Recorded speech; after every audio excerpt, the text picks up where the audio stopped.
त्यसपछि यो पिठोबाट अलिअलि यसरी गर्ने, गोलो हुने गरी अलिअलि आटा लिने अनि यसलाई चाहिँ यो गोलो जग्गा चाहिँ यो सुक्खा आटामा यसरी बेल्ने अनि त्यसपछि यहाँ तल यस्तो सेतो बनाउने।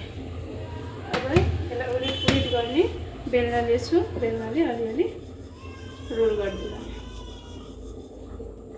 टाँसिन थाल्यो भने फेरि अलिकति सुक्खा आटा लिने, छर्किने, यता पनि अलिकति सुक्खा आटा लिने, छर्किने।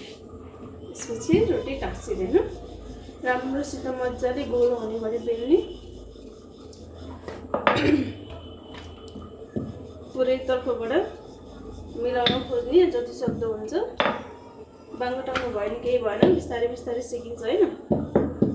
यसरी हाम्रो रोटी गोलो भएर आयो। अब यसलाई हामीले यहाँ तावा तताउन राखिदिएका छौँ। यो रोटीलाई अब यो तावामा राख्छौँ। यसरी नै अर्को पनि रोटी बनाउने। अब यो तात्न थालिसक्यो। अलिअलि सानो सानो बबल देखिँदाखेरि, जता पनि अलिअलि सानो सानो बबल देखिने भएपछि अलिक उलिदिने। ग्यास अलिकति कम गर्ने।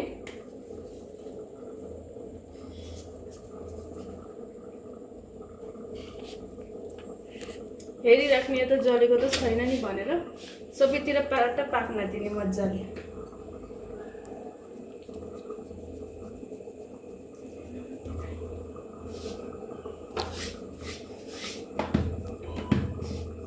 यसले गर्ने, यता पाक्न दिने। जल्न थालिसकेपछि सब कपडाले यसलाई चारैतिरबाट दबाउने, हल्का एकदम बिस्तारै, अनि पल्टिदिने। यता पनि बिस्तारै सेक्ने, सबैतिर पाकोस् भनेर कतै पनि काँचो नरहोस् भनेर यसरी हाम्रो रोटी फुलिहाल्छ। अनि यसलाई यसमा राखिदिने भयो।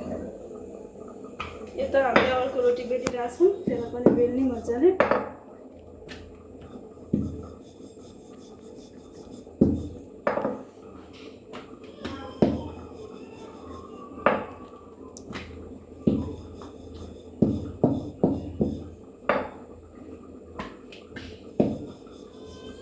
बेलेर तयार भइसकेको छ। यसलाई फेरि यसमा राख्ने।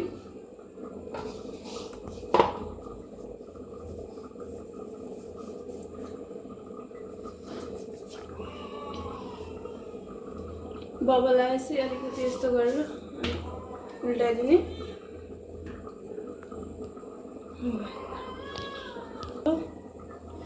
अब यसलाई पनि एकदम मजाले फुलाउने।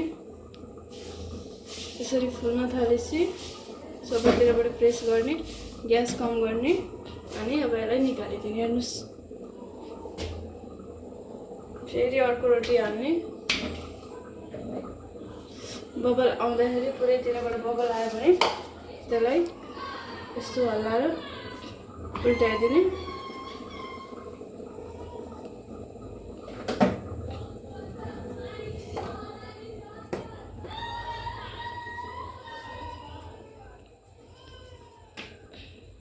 सबैतिरबाट पाकोस् भनेर अलिअलि च्याप्दै जाने, नत्र भने छेउछेउमा नपाक्ने हुन्छ।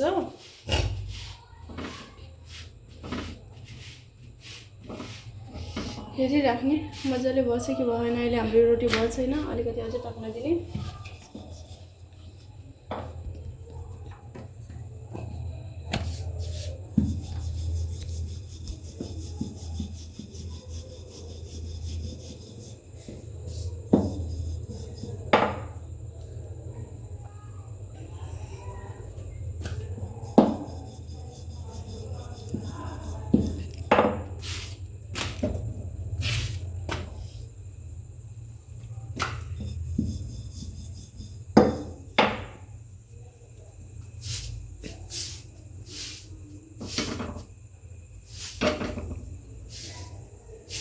जति सक्दो रोटीलाई फुलाउन कोसिस गर्ने।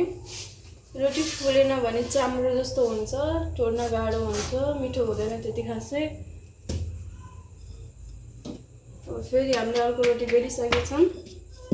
यसलाई तावामा राख्ने।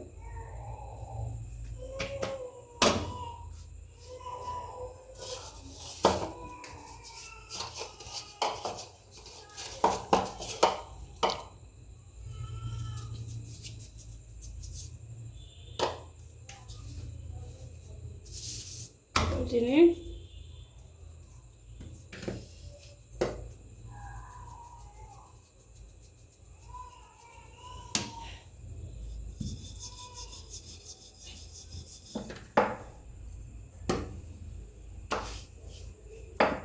हेरिराख्ने, यतासित साइडमा पाके छैन भने राख्ने, अलिअलि सबैतिरबाट राख्ने।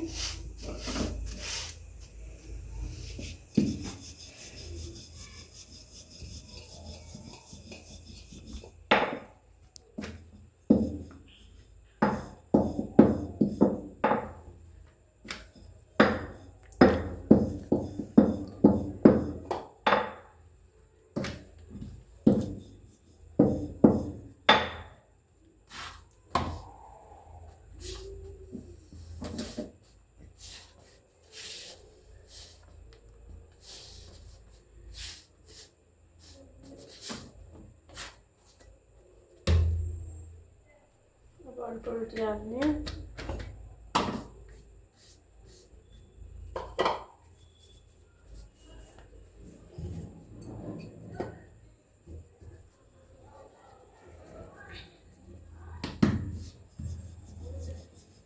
पल्टिने पनि यता रोटी बेल्दै राख्ने।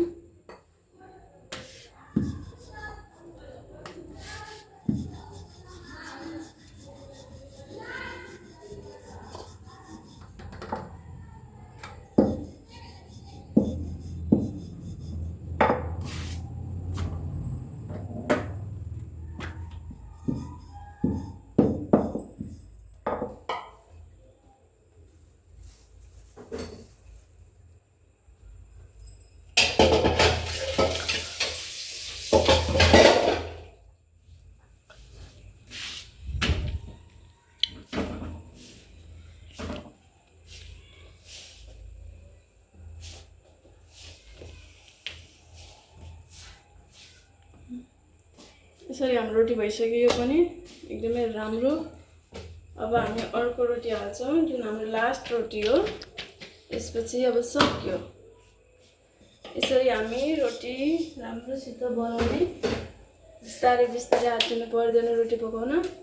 टाँसिनलाई पनि यसो यसो अलिअलि गरेर निकाल्ने, अनि फेरि पल्टाइदिने। मजाले रोटी पाक्न दिने। सबैतिरबाट हेर्दै पकाउँदै गर्ने।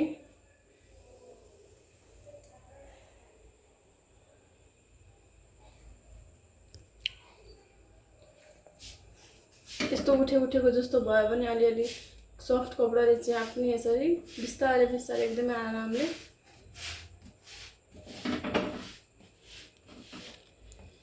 हेर्ने भयो कि भएन।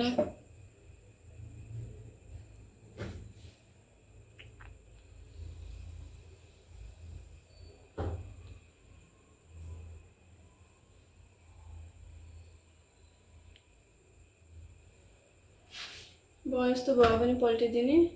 अनि अघि जस्तै फेरि यसलाई राम्रोसित सबैतिरबाट अलिअलि गर्दै चाप्ने। ग्यास बन्द गर्ने। अब लास्टै यो भयो।